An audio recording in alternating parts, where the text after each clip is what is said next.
All right. Happy New Year's, fellas. 2026. The worst football season that we have ever celebrated with the Kansas City Chiefs since we've been doing show and BK. But 2026 is here. The playoffs will not include the Kansas City Chiefs. We got one more damn game. One more game to watch this foolishness that we've been watching. It seems like every week. By the way, it's been for about 5 weeks, like important pieces. Now every week, now they just sit here. To hell with the starting corners, both of them, all of them out this week. It is wild, and I am glad this sucker is over. Now, it felt like Sunday night they had to have a storyline, and this sucker was going to be about Travis Kelce in his last game. That's what they start rolling with on NBC. This is his last game, and blah, blah, this. It very well might be, and I am really interested in your thoughts on this because I don't think that this thing is just over with Travis. I am not certain. Now, I will not be surprised if he retires. I think it's either 50-50 or maybe it's going into the other way. Yes, I got suckered into something on social saying that Taylor was pregnant. But I did. I got suckered for. I was mad for about 7-8 good minutes. I'm down a rabbit hole trying to figure this out. I was pissed at myself. But I think a couple of reasons for me. One is last year, his play was like, "Hey, bro, you might want to shut this down, dog." Right? Like you look like you're about to turn into Peyton Manning real fast. But then he kind of got himself together and rededicated himself. And like I'm watching him, I'm not going to say Pat that Travis has 3-4 more years at this. I mean, he is. I think he is still leading the AFC in yards from tight ends, and he hadn't done shit lately, especially the quarterback play around him. Hadn't done much, but you can tell he looks like he can play at this level another year. Like it's not going to be a huge drop off. And then I'm sorry, I just don't believe in his mind that the design was, hey man, I'm gonna catch my final pass from Chris O. That part to me again. Like I'm playing at this level. And I'm really about to walk out in this thing without Pat, and not just without Pat, but God bless this kid's soul. But my final pass is gonna be from Chris O. Like I don't know, and I don't get the feel that Taylor is pushing him to quit, or that his family is pushing him to quit, or that all the things that he wants to do won't still be there if he decides to stop. So I don't know. I'm interested in your thought. I don't know that it is just this is it for Travis Kelce. I've gone back and forth on this, Ron, because I can kind of see both sides of it. I don't think this is the way he wants to go out. That's for sure. But most of the time you don't get to choose. And that's what's really hard about this is like he clearly put in a ton of work coming into this season. He was in better shape. Like we could see it right off the hop. You could see it when he returned. It just felt different from last year, from basically day one. He wasn't getting into fights every day at training camp. Like it was just a totally different vibe than it was a year ago. And I think he did that because he came into the season believing this was going to be it. And he probably came into the season believing this is going to be it. We're going to get back to the Super Bowl. We're going to go out the right way this time where we win it. And then I'm going to go out on top. And when that changed, I do wonder what that does to you mentally. Like, is he prepared? Because I think this is the harder thing for Trav. Is he prepared this offseason to go into this thing and put in the same amount of work that he did a year ago? Because that's where it's tough. The actual Sundays, that's fun, right? Like the preparation is what's difficult. It's the same thing as what we do, obviously different, but like the prep work is what the job is. And I just wonder, like, does he want to do that? Does he want to go back down to Miami and put in the work every single day to get back to where he was this year? Or would he rather hang out with Taylor and start getting into movies and do acting or whatever else it is that he wants to do and just kind of start his post-career life? He doesn't need the money. He doesn't need to do this any longer. I don't know, man. If I had to lean one way over the other today, I would probably lean toward retirement. It doesn't bring me any joy to say, but just based upon reading some of the tea leaves, it's watching that interview that he did with Tony, like it does kind of seem as though he's potentially leaning in that direction. Hold up, Serda. Did you hear him go Trav? I didn't know BK just, I mean, like, it came off, and I knew immediately where Ron was going. going. Like, y'all kicked it. Y'all kicked it. He was Trav, man. I don't think I've ever called him Trav in my life. It came off like it was like what you always called him. Trav, TK. I didn't know you had it like that. Call that boy Trav. Have you guys seen the Eras Tour documentary yet? No, I've been watching it. I've not. With Aaron. And by yourself. One, like, wow, just really impressive what they did there. Okay, I'm gonna watch it. But two, they're both at the perfect time in their lives now for him to walk away and for them to be like, oh, we're getting married. We want to start a family. Like, perfect time. And I don't think that you get that with another grind of an NFL offseason and another getting ready to go play for a team that I still think can easily be competitive next year, but maybe is another year away from truly being like an elite tier, like Super Bowl contender again, with the question marks that they have on this roster right now. And it's like, I would get it for like some players where a lot of teams, we see these veteran players get time off and like significant rest days, and they don't really make the guys show up to things all the time. And when they are there, they certainly aren't making them run through everything. The Chiefs don't really do that. Like, if you look at these practice schedules, it's not like they're giving a lot of these guys like veteran days off like a lot of teams do. The Chiefs just straight up don't do that, really. And I do think that it's perfectly valid for Travis Kelce to just be like, dude, I'm tired. I don't want to do all that stuff anymore. I don't need to do all that stuff anymore to show up and be ready to go on game day. But like, I just feel like BK was saying, like, just reading the tea leaves, it just kind of feels like it's probably tough for him to walk away with the way this year went. But at the same time, like, it just kind of feels like it's like I don't know if I got another year or two in me to try to get back to one more Super Bowl. But see, that's my thing is I don't think that is his thought. Like, I think he believes he can still play. Like, I don't think it's boy, I don't know if I can go. Now, if he's to the point you're making, Serda and BK, you have to, if he's tired and if he doesn't want to put his body through what it has to go through to prepare, that's another thing, right? But I'm operating from a standpoint where I'm just not I'm not 100% sure he feels that way, right? Like you say, it's a perfect time. Hell, I think next year will be a perfect time. Like I think whenever they want to do what they want to do is going to be a perfect time. The one thing that you cannot get back is you can't, when you retire and you shut it down, you can't get that back, Philip, unless you're Philip Rivers. But you can't get that back generally.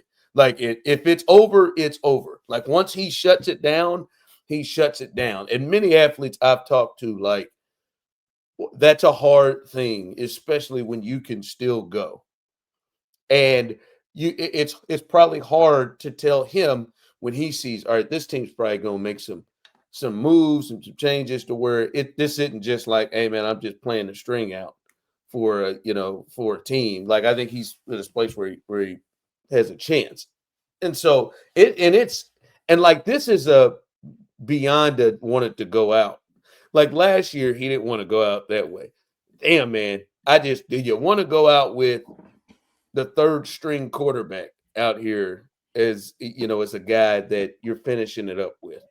Right. So he very well, like I said, I would probably lean towards he's out, he's retiring, but I don't necessarily I think most people, it feels like to me a lot of people see it as a formality.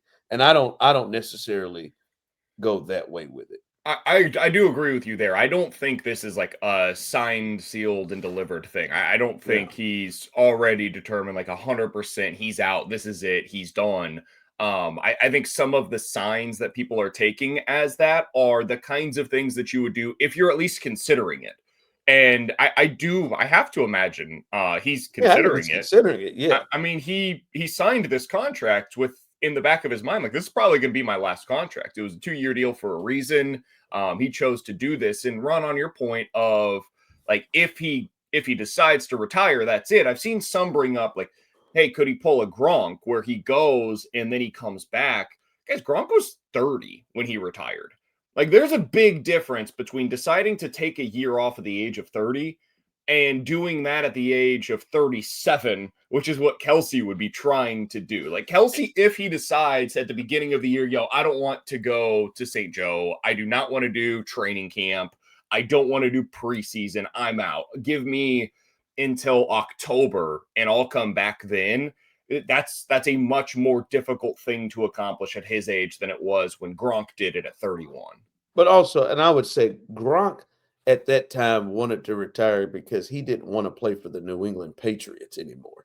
And his health, like his health had just deteriorated. Yeah, but I think the bigger thing was all of that. He didn't want to play there anymore with Belichick and all that. He didn't want to. I feel like that was more of the motivation for him to retire than I think Travis's motivation right now to retire is because the career is over. Right? Like I think that is it. All right, listen. Travis was one of the few bright spots throughout. Right, he is going to play every single game this year. He is leading the AFC in yards. He is. I'll be honest with you, just straight up. Quite frankly, I think their only real Pro Bowler. I don't think Creed Humphrey had a very Pro Bowl level season to me. Trey Smith, okay, that only John Alt's kid making it and playing 6 or 7 games is either more disrespectful. And I'll give Chris Jones, since the bye week was insane this year, but I guess that kind of shows where we are from interior defensive linemen.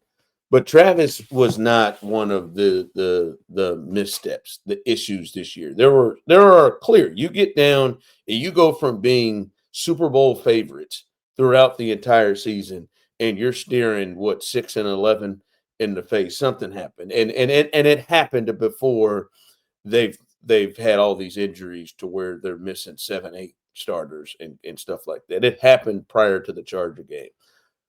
What's the biggest misstep? There's a lot of reasons. What's the biggest reason that they got here? So a lot of people are going to go to scheme, and that's fine. Like, go ahead, go there. I'm not willing to go there. I think that the personnel was a bigger problem this year than the scheme, considering they ran basically the same scheme over the last 5 years, and it seems to work pretty well for the most part. So if I'm going to the personnel side of things, the biggest misstep to me was they just trusted their skill players too much. They had too much faith in the guys that they already had on this roster.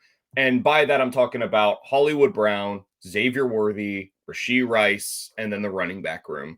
Like, the guys that they already had here, I think, and I fell victim to this as well. I'm not putting all of the blame on the Chiefs because I also thought they would be able to come back and have better seasons. But I think they believed, hey, we'll just run it back with this room. They'll be fine. It's a health problem. Like, the reason that we weren't good with them a year ago is because Rashee got hurt. Marquise Brown played like 5 snaps. Pacheco broke his leg. All of those guys are going to come back. They're going to be fully healthy, and it's going to look amazing. It's going to be a fireworks show out there again. And they were just wrong. Like, they thought that was going to be the case, and they never reached that height. They never reached what they thought they were going to be. And I think there were real problems with the way that they decided to go about building, especially the receiver room. They don't have enough size. They don't have enough guys that can legitimately win on the outside and beat man coverage.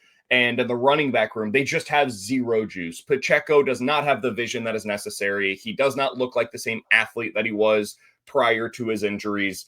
And when you add all of it up, you just have an offense that looks slow. And you have an offense that it looks hard for them to really accomplish much of anything. So to me, that was the single biggest misstep. There were certainly others that you can go with. You don't get to where they are right now at 6-10 without multiple issues that took place over the offseason and then into the year. But Ron, do you have anything in particular that immediately stood out to you when you thought about this? Yeah. Again, all, as you said, all things occurred, right? Offensively, defensively, like the special teams was just an absolute catastrophe. Just like that was just like, and it was glaring that you got a lot of losing plays and no winning plays. So that was a big hurt. There's a lot of different things that got here. But like just kind of hearing you go through everything, and again, I think all of those are valid on all things that they had to look at. But to me, like the biggest issue was um this team, this team feeling they could count on their best players like they've always been able to. And I think that because when I think about this season, the number one thing that comes to mind is all of the dudes that played the biggest parts of this dynasty being what it was seem to, with the exception of Travis, seem to really play major. Not even the exception of Travis. I'm sorry. Let me bring him back in. I've damn near forgotten his first 2 weeks of the season, but all of them have played major roles in games that they've just lost, that they really could have won. Like almost more than anything. Like, people, we can talk about Xavier Worthy and his ability to be tough at the catch point or his awareness on the field. I knew by God when he stepped out of bounds with that ball that all of a sudden we've not had any problems with that this year, really probably since the Tampa Bay game last year. But it was going to be turned into he doesn't have awareness on the field. But by God, we can talk about all of these things. Rashid Rice dropped the football a lot, but Chris Jones, I understand, but it was built around him. And yes, I do believe that they got to get guys in here who can win one-on-one battles when he's taking on 2 or 3 guys. But it used to be the formula of, yeah, he's still going to get through though. And we started to see it at the after the bye week, but not consistently enough. And it shows they need to have better dudes around him. We thought we'd get more out of Trent McDuffie, and it shows that maybe he's not as versatile, and he has to stay in one space to be the effective corner he could be. And then it comes down to, I think, maybe the bigger one, and kind of to what you've said, BK, but I'll swing it to obviously Mahomes. I think maybe Mahomes needs more help around him than maybe they thought that he can handle. Right? Like, and I'll be honest with you, I think he had a lot of help comparative to what we've seen here in the last several years. The running back room, yeah, that has to improve big time.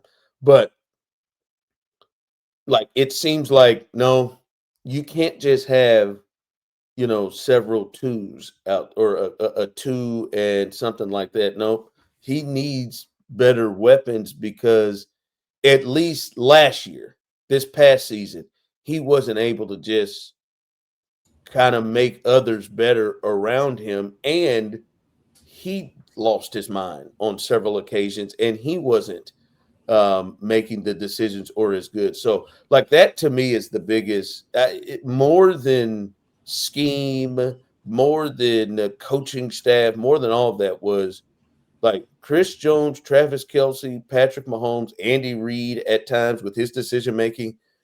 I mean, all of them just had major blunders in multiple games that cost them. And that was the flip because if you look at plays that those three guys have made throughout the season, the Chiefs are as much as stale as everything has and a lot of the injuries.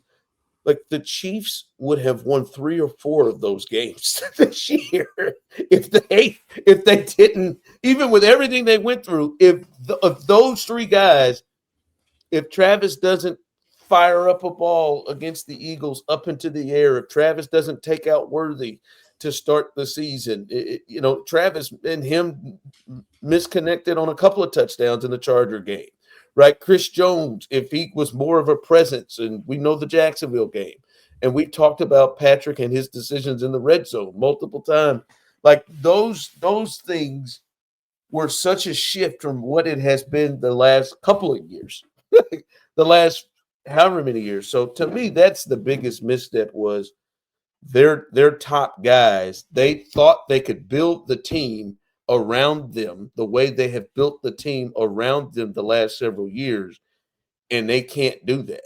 Chris Jones needs a better pass rusher around him or better pass rushers around him for him to be effective because he just can't consistently drag you every week. Patrick Mahomes needs guys, better guys, because right now, at least last year, he wasn't dragging people. He needs people out there to help him not make mistakes. So I think that's the biggest thing. I love what you said there about the Mahomes angle because I think it's actually pretty instructive. And Serda, I'm curious your thoughts on this as well. I just wanted to get in here on this. I think this year we saw what the floor is with the Mahomes-led offense. And there's some value in that of knowing. Now, it sucks. Like, I obviously didn't want to see it. I think all of us would prefer to be talking about what the seeding is going to look like in the playoffs and how far they can get and all of those different things. But big picture-wise, I've always kind of wondered, like, how bad would the team have to be around Mahomes for him not to get to the playoffs or for him to not lead a top 5 to 7 offense in the league? And this year, we found out. Like, what do they need in order for him to ultimately fail and for this team to ultimately fail? And the truth is, like, he needs some kind of an explosive element to the offense beyond just his arm, beyond his own ability to create outside of structure. He needs somebody else that can create an explosive play for him. And he needs some level of a go-to guy. And this year they just didn't have it because for as good as Kelce was, he should not be at this point in his career the number one threat for an offense. He should be the secondary piece. Like when they were at their best a couple of years ago, it was Rashid that was the number one option within the offense. And when Kelce has had to be that guy, they haven't been good enough the last couple of seasons. That's no shot at Kelce. He's 36, man. He shouldn't be good enough. It would be a shock to everybody if he was. So I do think there's value in that. And now we kind of know what the floor looks like and what is necessary to put around Mahomes in order to prop this thing back up to where it needs to be.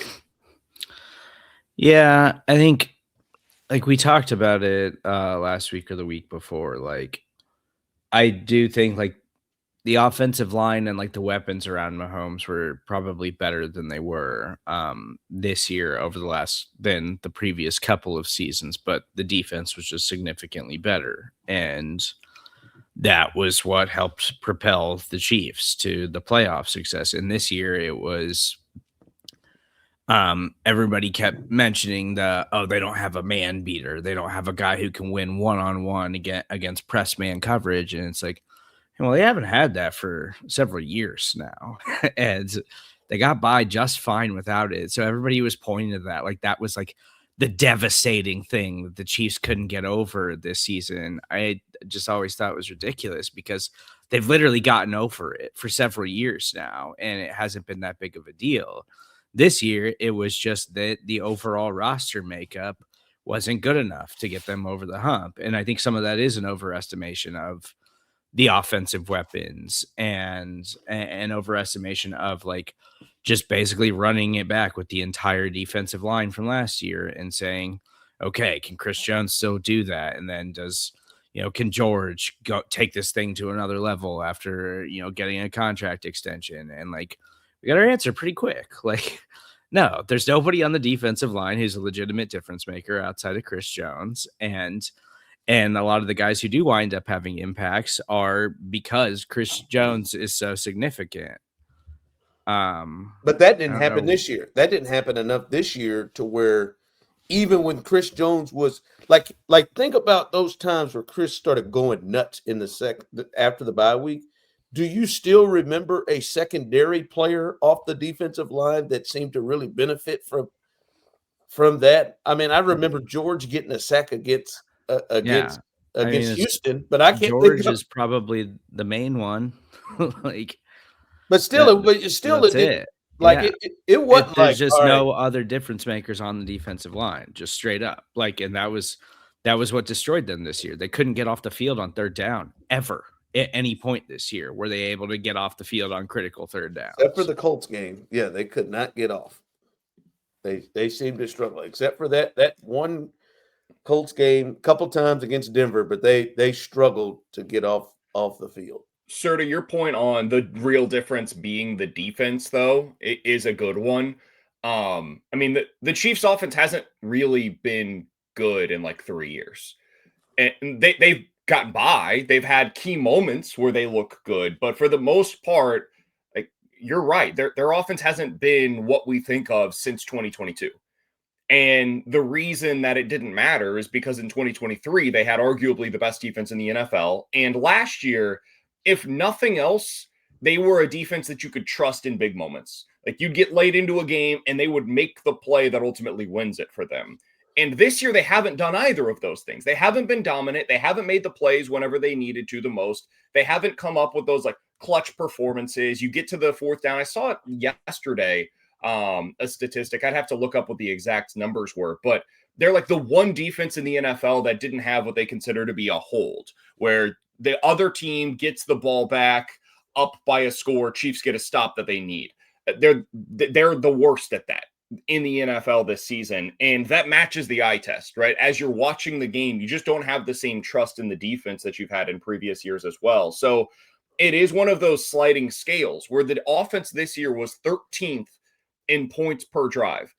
That's pretty much where they finished last year, 2 years ago. But if we're honest, a lot of that is sliding hard from the last several weeks, right? They throughout the bulk of the season, like their offensive numbers were a lot better than than maybe we even looked and thought. Like, I was just going to say, defensively, they are not as dominant as they've been, but we didn't think they were going to have to be, right? Coming into this year, we didn't think they were going to have to be. Like, if I tell you, if you'd have told me right now, all right, man, the Chiefs are going to be 8th in total defense, and then they're going to be 6th in points and average just over 19 points a game, I would have thought that's going to be good enough.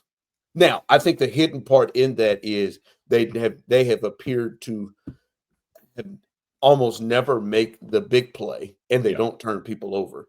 They don't make the big play late. But I would have thought top 10 defense and total defense and 6th in points would have been enough.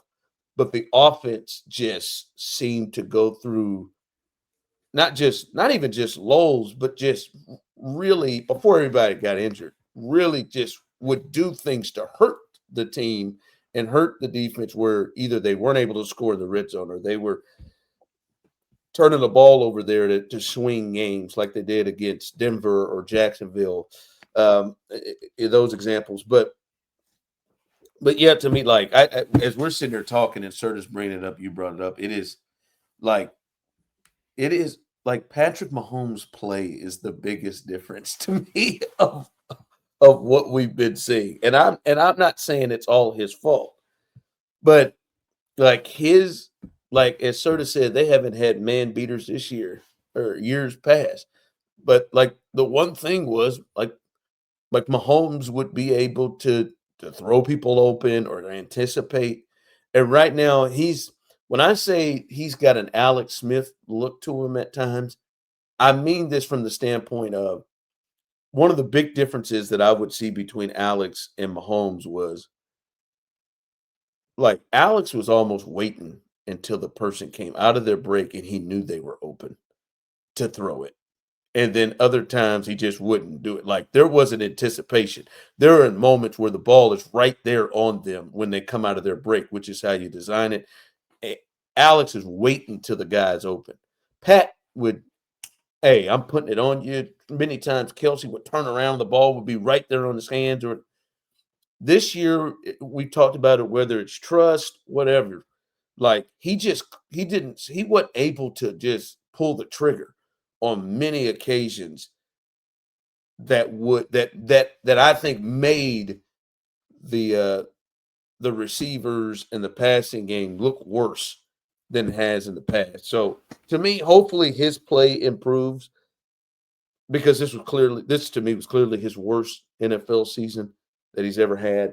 And hopefully that improves because that to me is on offense like the major difference of what we've seen and the injuries and in and out of nature of the guys. But that to me is the only thing. But even getting to this,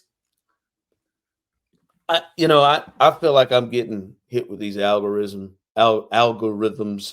on social and everything. So I just see all the BS.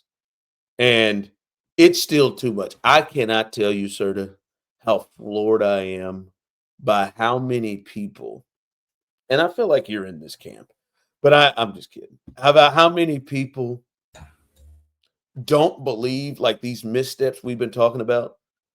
The confidence level is so low. And I'm talking about people that I think we all at times respect their work and their ability and what they do in covering the Chiefs and how they watch football. But the amount of people who seem to lack confidence that the Chiefs decision makers, the brass, the players, that they will figure out how to fix this thing, how to figure out how to get themselves back into a space where they can compete with the Trevor Lawrence-led Jags, who I think may be the best team in the AFC right now. The Broncos, who almost took an L to the Chiefs' third and fourth stringers, right? The Patriots, who look good sometimes, right? I am surprised by how many people lack confidence that Clark, Andy, Brett Veach, Patrick Mahomes when he gets back, Chris Jones, Nick Bolton, Rasheed Rice, all these guys, that their confidence is low that they will get this thing back on track. That floors me. I don't understand it, Ron. I don't. It's as if we haven't seen what this brain trust has done for a decade. Like, can we go back for a little bit to have a little bit of context for what we're witnessing? Because it's baffling to me. I mean, they lose in the playoffs in 2017 because they don't have a quarterback that's good enough. What do? They trade up to number 10 overall from 27 to select Patrick Mahomes, a guy that people thought was like, think about the history of Texas Tech quarterbacks prior to Mahomes. They took a huge swing and they got it right. And it paid off for them. Then the next year, they get to the playoffs with Mahomes and this run and gun offense that, by the way, they developed because of Mahomes. Like, it was a completely different offense than what they had been running previously because they stole from what he was doing at Texas Tech and had success the previous year with Alex Smith in part because of that. But I digress. They changed the offense because of him. Then they get to the playoffs. The defense is horrific. And Andy Reid, if nothing else, is extremely loyal to his coaches. Too much so, probably. And decides to completely overhaul the defensive staff because this just isn't going to work. But that's not enough. It can't just be the defensive staff. We need to bring in Tyrann Mathieu to help us with our culture. We need to bring in Frank Clark to help us with our culture. And we're going to give up a huge asset and a first-round pick to go get this dude that we're going to also pay. All right, so they do that. Then Couple of years later, they lose in the playoffs because their offense has just kind of gone stale. What do? They respond by trading Tyreek Hill in the offseason, and they completely overhaul the construction of the roster again. And they change the look of it, and they change what they're doing offensively, schematically, and personnel-wise. Well, also don't forget they just had to overhaul the offensive line. Sure. That gave them hell, and they did that. They draft free agents, trades. They completely shifted from that Tampa game to change that around. And then did it again last offseason with the O-line. But in 2022, they go to a completely new offense, overhaul it, they end up winning the Super Bowl. Like, when this team shows that it has clear deficiencies, they go out and they attack it like crazy in the offseason. And now I'm supposed to sit here and believe that they're just like going to sit on their hands and be like, woe is me. We went 6-10, 6-11, whatever the ultimate record is going to be. And they're not going to have any answers. Like, I reject that line of thinking. I think it's laughable, honestly, Ron. And I've seen it coming from what I deem to be really smart people. And I don't understand it. I understand this season has kind of driven all of us crazy because of the way that it went. And none of us saw this as a realistic outcome for this Chiefs era. But I think we've gone way too far, and the pendulum has swung so far in the direction of they've just lost it. This front office, this coaching staff, they don't have their fastball anymore. I don't believe that to be the case. I think they will answer the call this offseason, and they'll go out there, and I think they're going to make some super aggressive moves to change the trajectory of where this thing is going. I mean, sort of, they may screw this up again. I just don't understand how people walk into it with the belief they're gonna like. No, but everybody overreacts. Like, I mean, this is a little the Eagle, but okay, but the Eagles are defending Super Bowl champions. Like, they're back in the playoffs, and Eagles fans right now are like, fire Nick Sirianni, blow the whole thing up, trade AJ Brown, get rid of everybody, because it hasn't been as aesthetically pleasing this season as it was last season.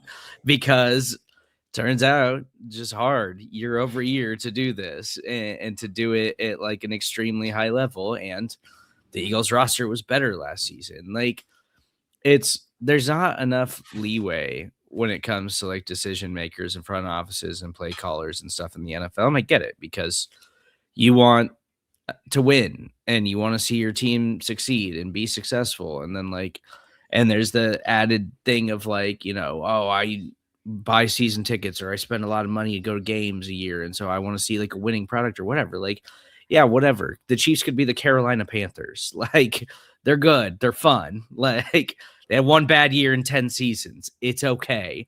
I'm not ready to blow the whole thing up, because the track record of success, would suggest that they can turn things around and right the ship next year. Like, I'm not ready to just blow up the whole thing because of one bad year. Sometimes things just don't work out your way. And the Chiefs have been extremely lucky in terms of like roster health and things like that over the past several years. And then it just imploded this season, which happens. Like, we saw that happen to the Ravens. Like, we've seen this happen to the Rams in recent years, where like they had good teams and just could not keep anybody healthy. And that inevitably catches up to you in the NFL. I still think that Brett Veach is going to be a good general manager. I think he's going to attack this offseason. Like, I do wish like he would have been more aggressive this year in trying to make the roster better, because I think that's something that sets the Eagles apart with Howie Roseman and how aggressive he is at all times trying to make the roster better for the Eagles. But I think the Chiefs get complacent in that stuff sometimes, but I think most teams get complacent in that stuff. So I don't think that there's really like any like legitimate, like fair criticism for what's going on right now for front office and a coaching staff for the most part, that has fielded a team that on an average year is capable of going out and winning a Super Bowl.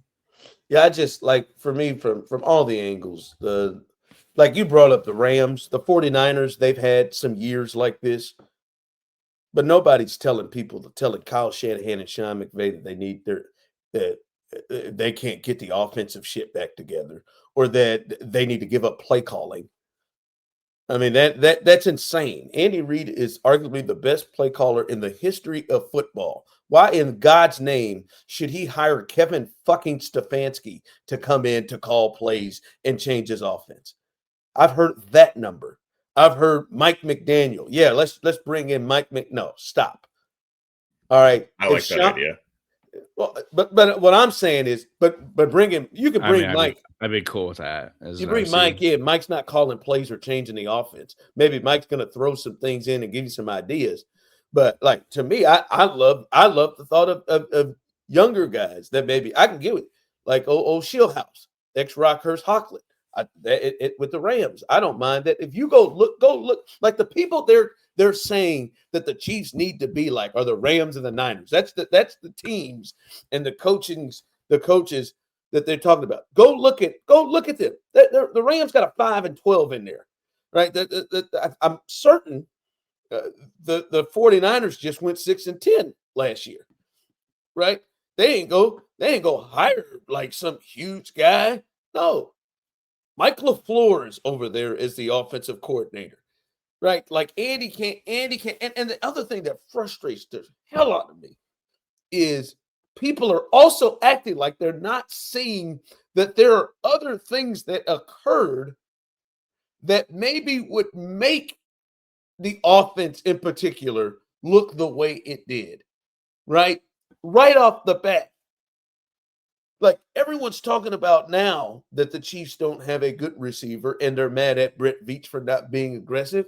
Again, I don't agree with that. I think the Chiefs have a good receiver. I also think if Rashee Rice played the whole season, Travis Kelce would be the leading receiver for this team. Hell, Rashee's got almost 600 yards in the however many games he's played. Anyway, but now people have given up on Rashee Rice. Before the season, that's not what y'all asses were saying. Y'all weren't saying that Brett Veach is a fool for not going out to go get a number one receiver. No, because you thought Rashee Rice was. And you were extremely encouraged by what Xavier Worthy did towards the second half of last year in the playoffs, right? Thought he was going to be better, right? They bring in and found a little gem with Tyquan Thornton to add things in. We never really got to see Hollywood Brown 1 year, $10, $11 million. People were happy with the receiving core and the weapons. The only space that I think people had problems with or questions was running back right off the top. All right. But I think you could also see to yourself to say, all right, prior to the fibula injury, Pacheco was looking like exactly what this team needed. He got hurt. You could also say to yourself, maybe he needed time to heal from that thing, and he could go back to being that guy, and him and Kareem would be good enough in the backfield to go along with those pass catchers. Like, you could see, it wasn't like Brett Veach wasn't making sense with his moves. Christian Fulton, dreadful move. I don't know why he came to play like he did on Christmas night, but whatever. But you can understand Christian Fulton. You can understand that move. That made sense. Made sense to me. Made sense. All right, you can slide McDuffie back in. You got an outside corner. Well, hell, he got hurt right off the bat. And then he just sucked. Like, these things could make sense. You could understand. All right, we talked about it leading in. This is a pretty good deal for George Karlaftis. Not a break-in-the-bank deal, but this is what you pay for a secondary pass rusher. Like, I don't think any of us thought George would take a step back the way he did.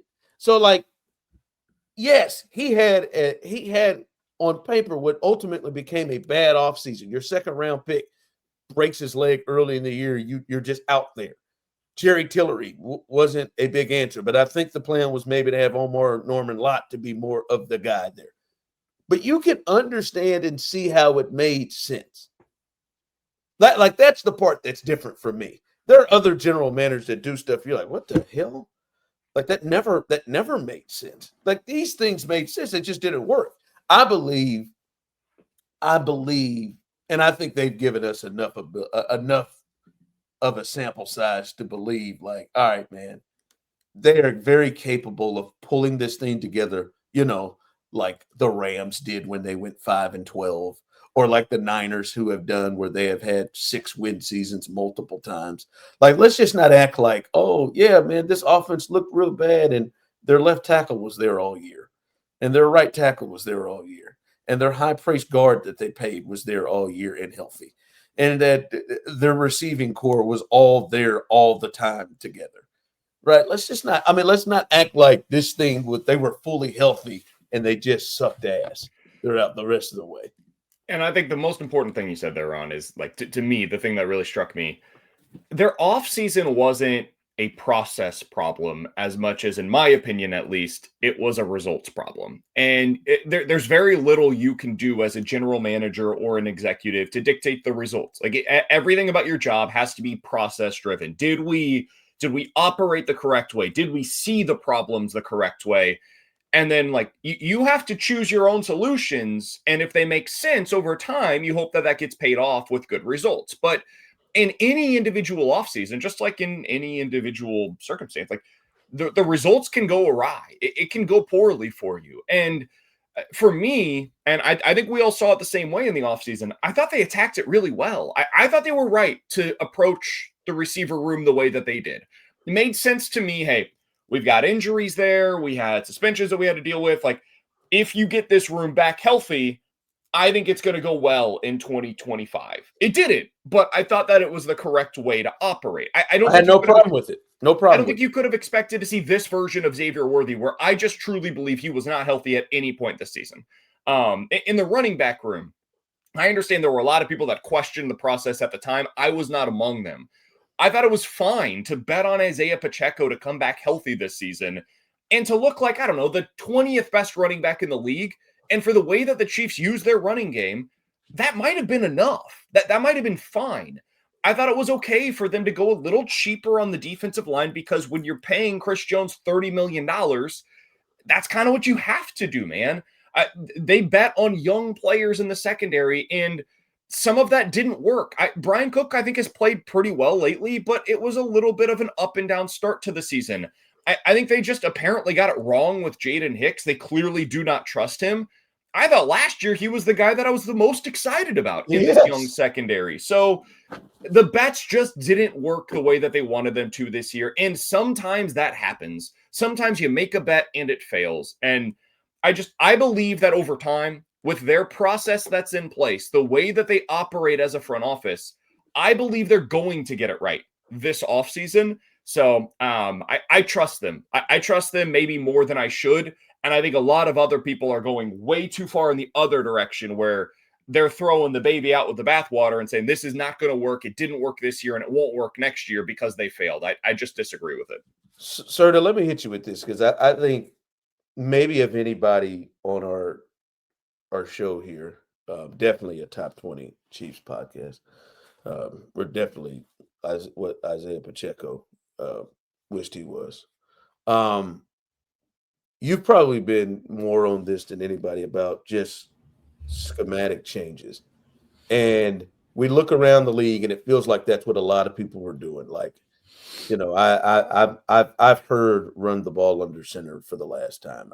I can't wait for this season to end so we don't hear that as the cure, right? Because you know what happens when they run the ball under center and get their asses lit up for nothing, we don't hear anything. But when they run under center and they get 6 or 7 yards, see, I just want Mitchell Schwartz. I'm looking at you, Mitchell. I want you to be fair on both of these. Yeah, you've made it seem like running under center is the answer to everything. They ain't done that for them damn 3 Super Bowls.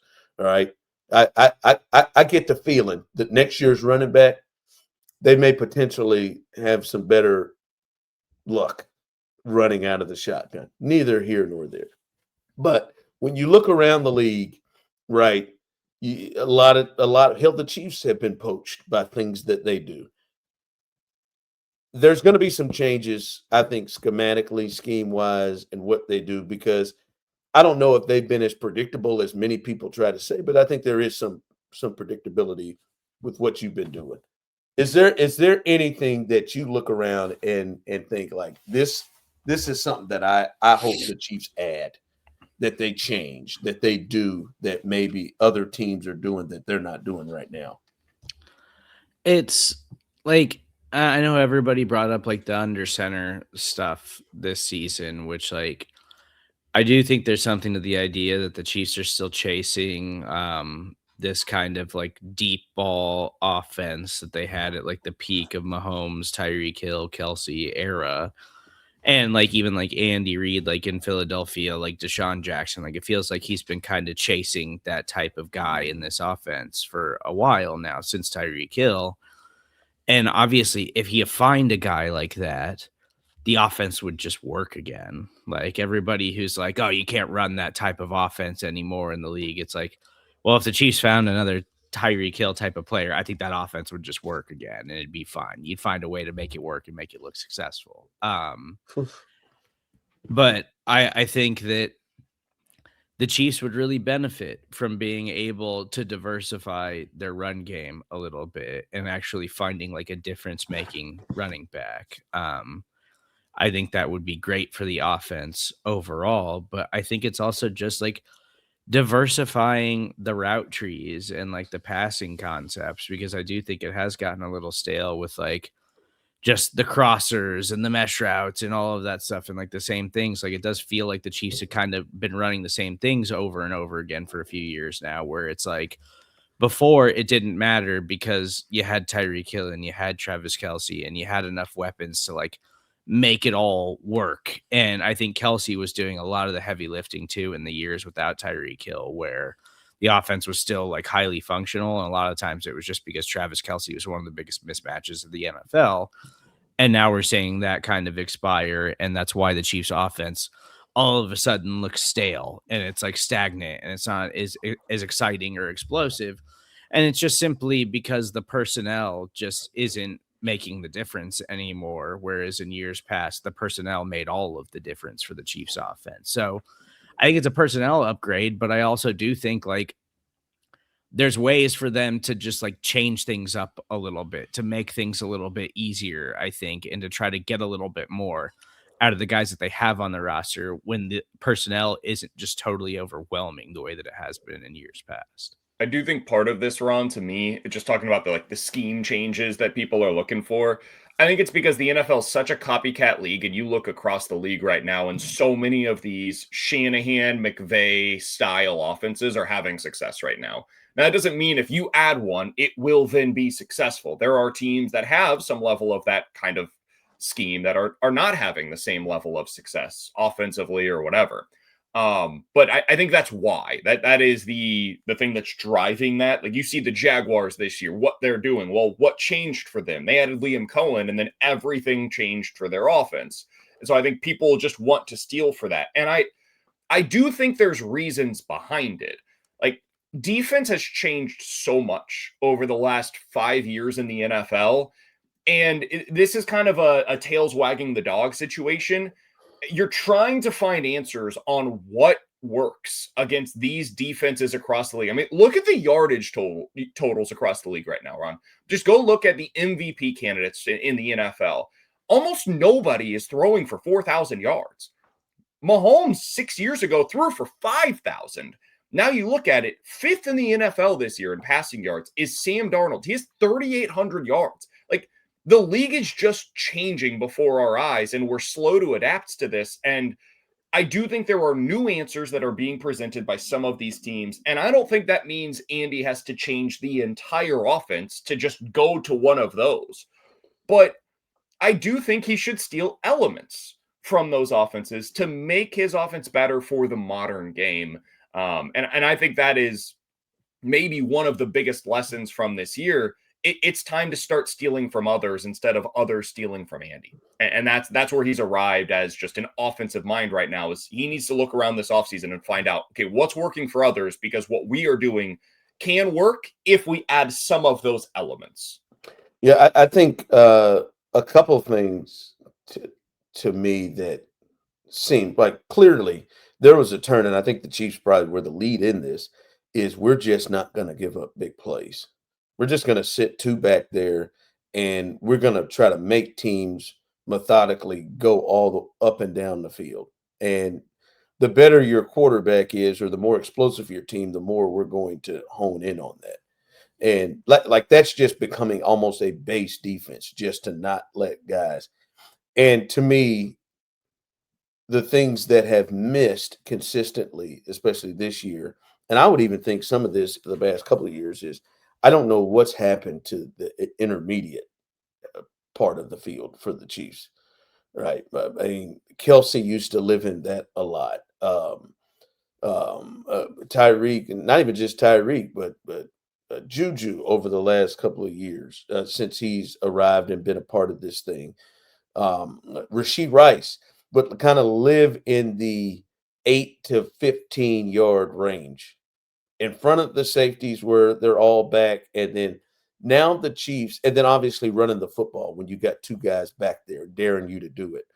Um, those are two things I think they can improve upon, um, and kind of maybe go against what defenses are trying to do to them because right now it seems like they either throw it short within 5 yards or behind it, or they're throwing it down the field. And there's not a lot of in it, intermediate 8 to 10 because Kelsey used to just kill you right there in the middle of the field all the time. And their personnel, despite how you feel about it, their personnel makes sense. Like that should work. Also, I do think if they're not ready, they've got to get them rolling. But like Rashee Rice and Xavier Worthy have to be allowed to run more than the certain routes that they're running. Like it seems like they are running similar route, like they have a short amount of type of routes that they run. It appears they're just doing the same things in the same spot. So I think those are things that are clearly. I think, and I don't even know how much stealing it is. I think it's in the playbook. I think it's something that they've got to emphasize more. And maybe you do bring in other guys in to give you more of a look on that. But yeah, I think there are some certain things. To me, the run game, which again, when I say the run game, doesn't mean that they need to become the Baltimore Ravens. But when they do run the football, I think they can clearly be more efficient than they do.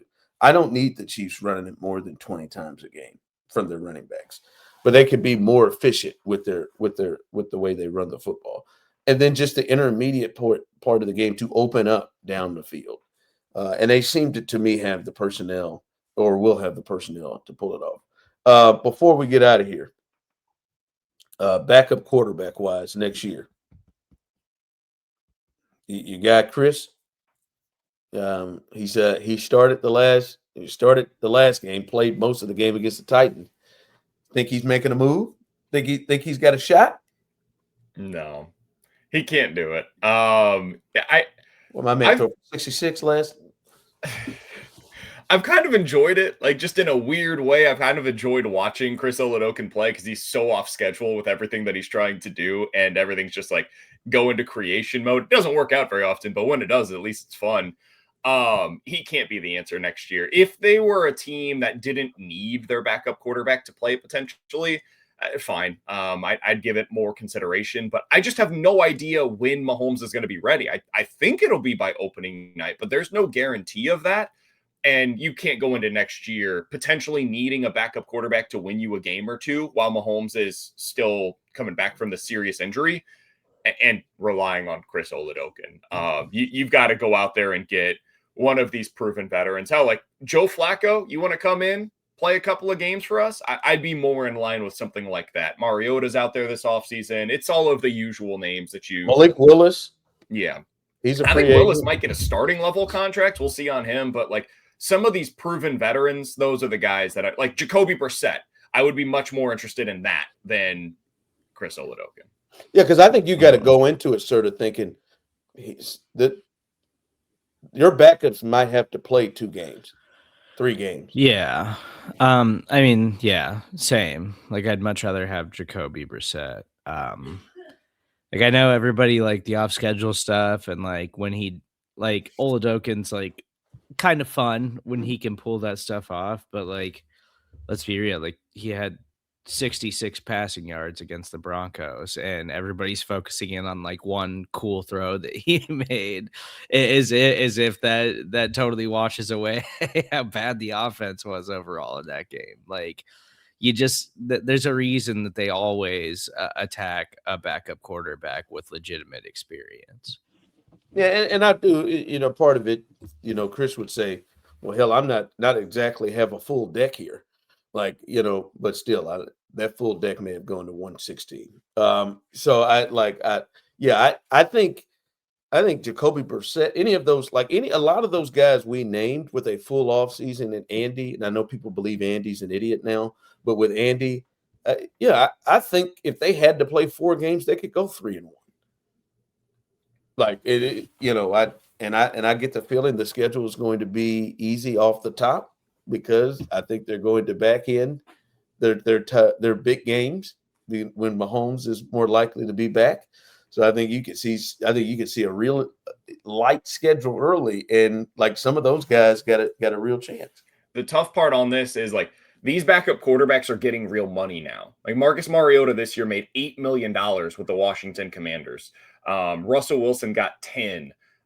Daniel Jones, who was supposed to just compete for that job, he got $14 million from the Indianapolis Colts. So some of these guys are getting a little more than what I think the Chiefs are going to be interested in paying.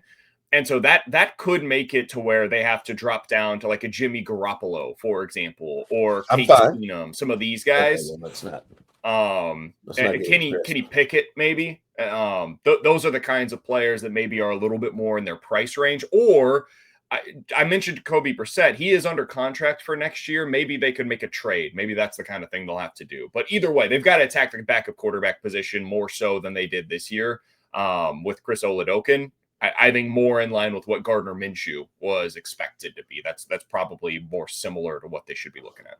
Yeah, whatever it is, man. They don't have the luxury not to take that position more serious than they have in the past, right? Because I think you have to approach it, despite how crazy Mahomes is going to try to be with his rehab. You got to go into it thinking he's going to miss some play early. I would think. You excited for this game on Sunday, Ron? Just get it over with, baby.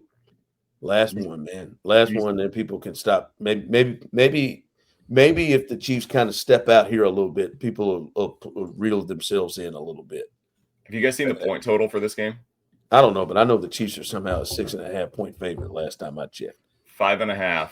The over-under is 36.5 points. Is Gino out? I haven't even been paying attention, honestly, to the injury report. It wasn't looking good earlier.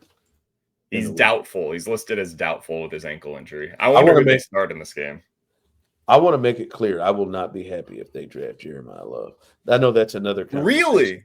Yeah, I mean, I don't think I mean, it would be fun, but I would be upset if they took him that high. Probably more upset if they take a receiver, a safety, or a running back. Running back, easy. Like how would you rank them? Oh, I mean, like what I would like. They need to go get a pass rusher. I would like for Bain and Miami to slow the fuck down here. He may just slip right up out of this range. The problem is he has T-Rex arms, and you know how Spags feels about that. Okay. He looks like Will I'm Anderson. with you. I love him. He's great. A poor man's version of Will Anderson, just the power and stuff that you can maybe teach. But no, like running back is the absolute, because again, I know people have lost their minds. This team, and then now we're getting off into a whole other conversation, but this team does not need a running back they don't have to use a resource to go get a running back that's great, right? Now, if you grab Kareem Hunt, who all of a sudden you draft in the 3rd round and becomes the league's leading rusher, that's one thing. But they don't need to, right? Like this is a top 10 pick right now, right? That they be going when they got like the number one thing for this team is pass rush. And then to me, if I know Hollywood's not coming back, and you got Tate sitting there from Ohio State, I could justify that. I could be good with that. If I know Brett Veach and Andy, they'll have at least answers at all of those positions before they arrive to the draft. At least answers where they could feel all right to have to go with at that spot. But no, man, like if the Chiefs were to draft a Woody Marks type, who the Texans got like the 4th round. Like that would significantly change their team. Because Jeremiah Love, you drafted somebody up there, man. It's like Ashton Genty or it's like Bijan Robinson. Like these guys are going to be the center point and centerpiece of your offense. Your centerpiece is 1-5, like all day. And your coach is that guy. So, like, if they were to draft him, then I would be on the thought of, well, there's a major shift here. They are making some real scheme changes or shifts there. Because, like he's not even a great pass catcher. Like, I mean, he's good. He's not Christian McCaffrey. Yeah, you know what I'm saying? It's not like this ain't Brian Westbrook. Like I think the back that he loves to have, that type of guy he loves to have. And man, shoot, man, and there's a Jamal Charles somewhere sitting out here. Like there, and this isn't just I'm just bringing up names.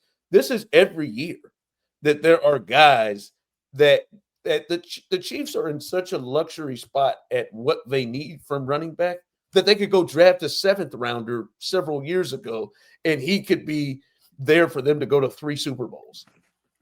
So that's my thing on Jeremiah Love. As Serda said, it would be fun. Yeah. But they need somebody over there. And there are also a lot of really good free agency running backs this offseason as well. So keep that in mind. Like the answer might be easier to find in free agency at that position than it is at any of these other positions that they need. You give me ETN or Algier, whatever his name is from Atlanta, paired with a 3rd or 4th rounder. Brees is out there this offseason. Like there's a lot of options available in free agency. All right, we'll have a lot of time for that. We are out.